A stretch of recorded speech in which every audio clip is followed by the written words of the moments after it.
This is what my shop used to look like, and this is what it looks like now. A $4 part burst and caused $70,000 worth of water damage. The worst part, we were out of town and didn't discover it until 3 days later. In this video, I'll share with you the costly lessons that I've learned in this crisis so you can avoid having this happen to your home or shop. I'll tell you the 4 things that I did wrong, what I accidentally did right, and I'll show you the $4 part that may be a disaster waiting to happen in your home. This episode of Wet Works is sponsored by Policy Genius.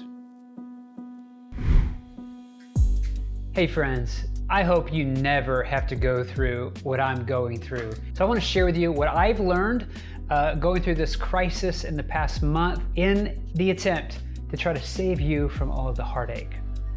Now, when it comes to my home and my shop, I've adopted a lot of best practices in making sure that my assets in my home and my shop are safe. Like when it comes to theft, I follow the best practice of making sure my doors are locked at night and that my doors are locked when we leave. We have cameras, we have security systems. I try to follow the best practices when it comes to that. When it comes to fire, I follow the best practices of not leaving my batteries on the charger when they're done, because those things can get hot, something can malfunction, and there's many cases of people's homes and garages burning down because of a cordless drill battery that was charging and left on the charger and it malfunctioned. I follow the best practice of not piling up oily rags after I finish a table, and I, soak them in water and spread them out and let them dry and do all that. But when it comes to water, I admit I'd actually never thought about what the best practices are, and in particular, when you leave a home. This happened while we were out of town, and it's worse enough that this happened, but it's especially worse that it happened when we were gone and for 3 days had no idea that it was going on. I've heard of people when they leave their vacation home or they leave their ranch or whatever that they turn off their water, and that makes sense. But I never really connected the dots that maybe I should do that whenever I go on vacation for my home. Maybe there's a lot of you and you're better than me and that you already do that. But if you don't do that or you haven't considered doing that, maybe consider doing that.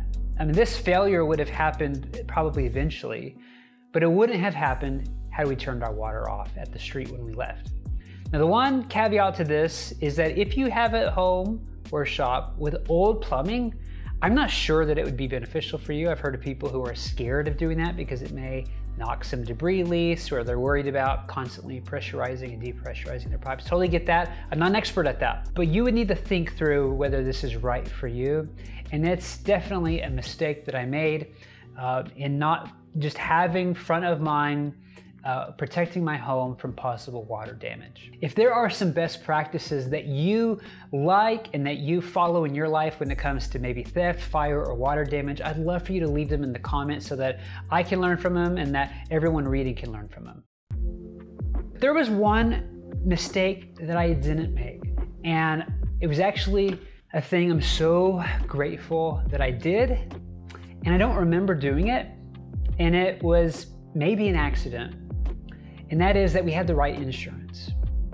And so many people who found out about this asked me, is your home insurance covering it? Is your home insurance covering it? And for a while I wasn't sure.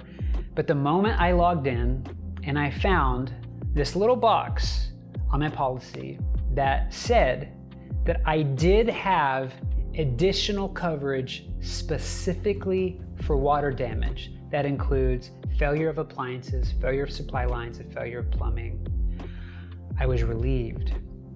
And then I was discouraged to think about, oh my goodness, this was an exclusion that I needed additional coverage for. And that additional coverage came out to be $2 a month.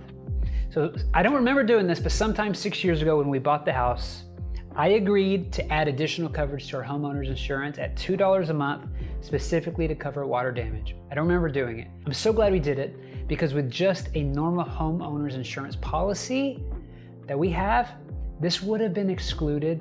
And I'm so glad that we had paid that extra $2 to specifically have it included. Now, I don't know if that's standard to all policies, but I plead with you, for the sake of your family, today, go look at your insurance policy and double check to see if you have that additional coverage, or if you need that coverage, or if the coverage you have right now includes things like water damage. I was shocked to find out that my standard policy did not include it. Imagine the heartache that I would be in if I didn't have that to save $2 a month, and then I would be staring down a $70,000 bill. Now, speaking of insurance, when this happened and I decided to do a video on it, I reached out to Policy Genius to ask them if they would help me and sponsor this video. I thought they'd say no, but to my surprise, they said yes. A good auto or homeowner's insurance policy can cover things like this. The fix is pretty simple. It's time and it's money. But when it comes to my life or your life, it's a little bit more complicated than that. A good life insurance policy will give you peace of mind that if something were to happen to you, your family and your loved ones and those that depend on you will be covered in the event that something bad happens. Now, when I first got married, my wife and I didn't have life insurance, and we didn't have life insurance for the first 7 years of our marriage. But 10 years ago, when we had our first child, a friend sat us down and said, "Hey, now you have something to lose, and now you have someone who depends on you." That day, we decided to get life insurance. 3 kids later, for the past 10 years, my wife and I have had the peace of mind that if something were to happen to her or me or both of us, our children would be provided for, and while they would have a difficult road ahead of them, worrying about money to put food on the table or to pay for their education would not be one of them. Policy Genius knows how valuable your time is, and that's why their technology makes it easy to compare life insurance quotes from America's top insurers in just a few clicks. With Policy Genius, you can find life insurance policies that start at just $25 a month for $1 million of coverage. Some options offer coverage in as little as a week and avoid unnecessary medical exams. Their licensed, award-winning agents can help you find the best fit for your needs. They work for you, not the insurance companies. They're a marketplace. That means they don't have an incentive to recommend one insurance provider over the other, so you can trust their recommendation. Policy Genius is for parents or caregivers or anybody who has people who depend on them. They simplify the process of getting life insurance so that you can protect those that you love. Your loved ones deserve a financial safety net, and you deserve a smarter and better way to find it and buy it. Head to policygenius.com/whitworks or click on the link in the description to get your free life insurance quotes and see how much you can save. There's another mistake that I made, and it's that I didn't have an emergency plan. Now, this is not a very sexy or powerful tip, but if I would have had an emergency plan, it would have saved me so much stress and anxiety. Let me explain. Basically, an emergency plan, as I think of it, just has 3 steps. Number 1, you kind of think through what could fail.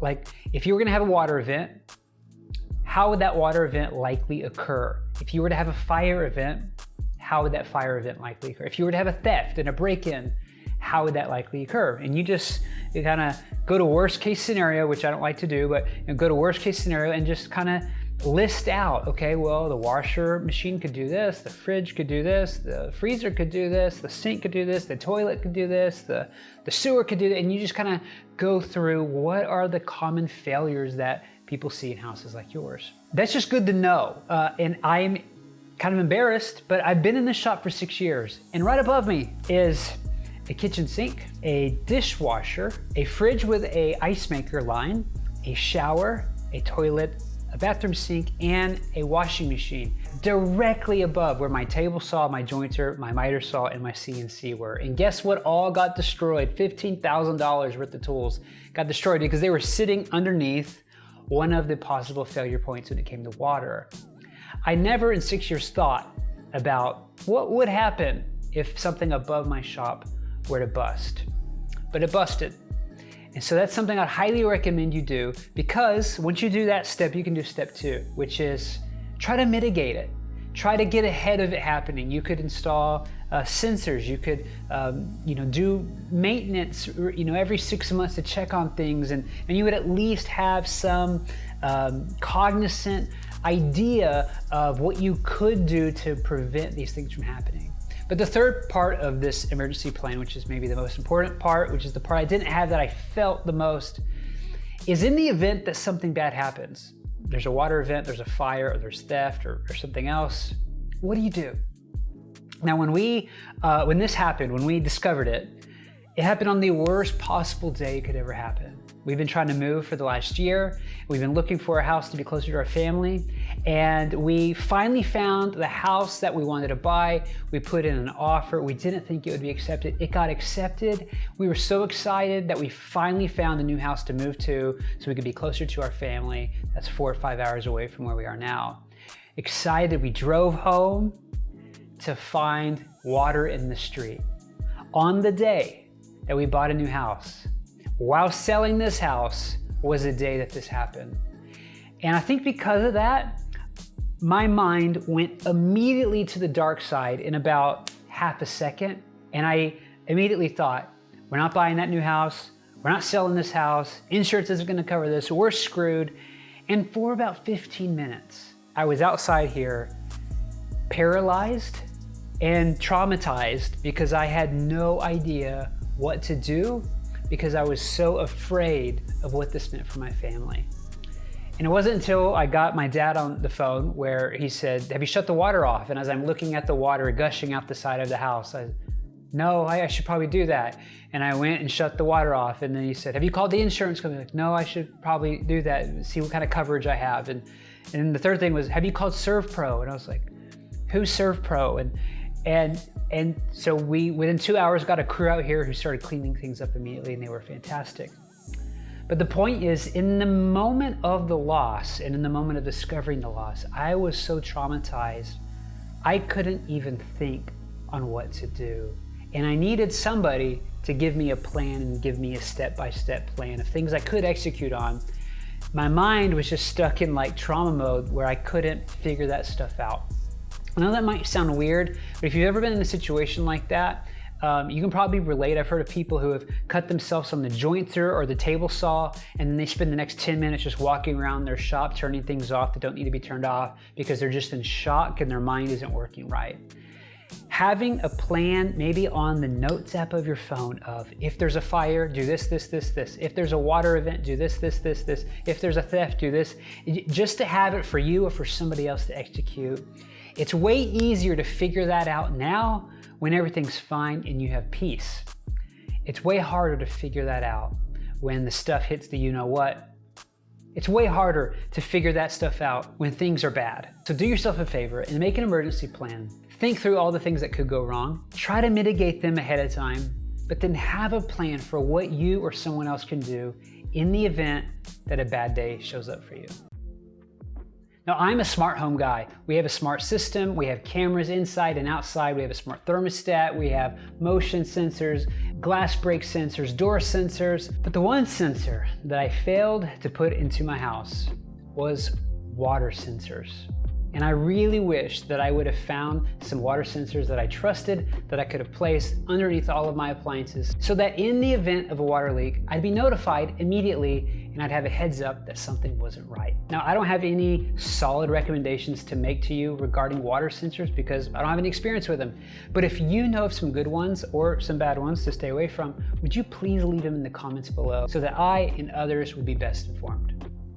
The $4 part that cost $70,000 in damage was the cheapest water supply line you could ever find for the ice maker on a fridge. The thing that really gets me about this is, for my entire adult life, I have been really adamant about only having stainless steel braided hoses for my washer machine, for dishwasher, for things like toilets, and for kitchen faucets. And not one time did I double check behind the fridge to make sure that the water supply line there was stainless steel and braided. It was just a cheap plastic supply line that cracked right down the center and sprayed water for 3 days, ruining our garage. You can find these supply lines for $15 or $20, and whoever installed this tried to save $10. And instead of putting in a $15 supply line, they put in a $5 or $4 supply line. And that $10 in savings cost me a whole lot more.